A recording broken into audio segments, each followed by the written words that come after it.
All right, now it's 6:38. We're talking about it. It is National Weatherperson's Day. We're celebrating April and all of our News 3 meteorologists. And April, you are also celebrating. You've got a cool little thing coming up here. Yeah, we've got two little experiments we're going to do. They're mainly for kids, but I think it's fun. It's going to be a rainier day today, so, you know, something we can do. We're going to do a making it rain in a jar. That's next. So, that's next. Keep it here. Coming up.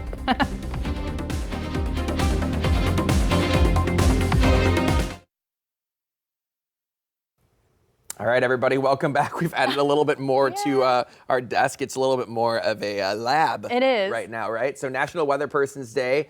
We've got our meteorologist, April Loveland, here. We're celebrating you, but you're also just celebrating weather in general, so you got something here to show us. Yeah, and you know what? I started really liking weather at 6 years old, so I always love going to talk to preschoolers, kindergartners. I always bring a book with me. I usually bring a book called Cloudette. I did not bring that today. I'm just kind of teaching them about clouds and how it rains, and this is a very simple experiment you can do at home. You can get all these ingredients, all these supplies at the $1.25 store. Nice. And so yeah, we're just going to start out with that right now. So, you know, I basically, you know, talk about how this is kind of like the sky, like the water's like the sky.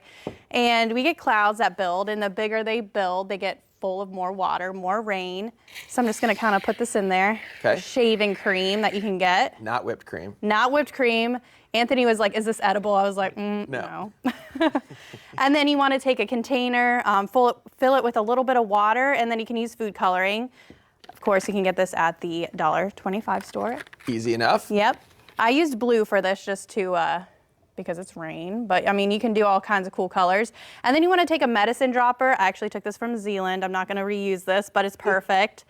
Fill that up with your water and your food coloring. And then what you're going to want to do is just drop it on top of the cloud. And this is going to kind of simulate, you know, how clouds pick up all the moisture, you know, the whole water cycle and everything. And as they get heavier, you know, going through. Clouds cannot hold any more moisture, so it will actually start raining.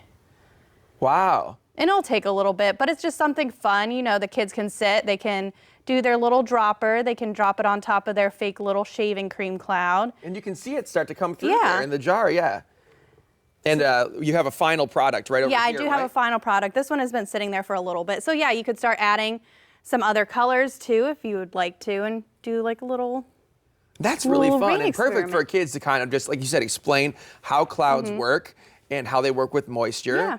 And, you know.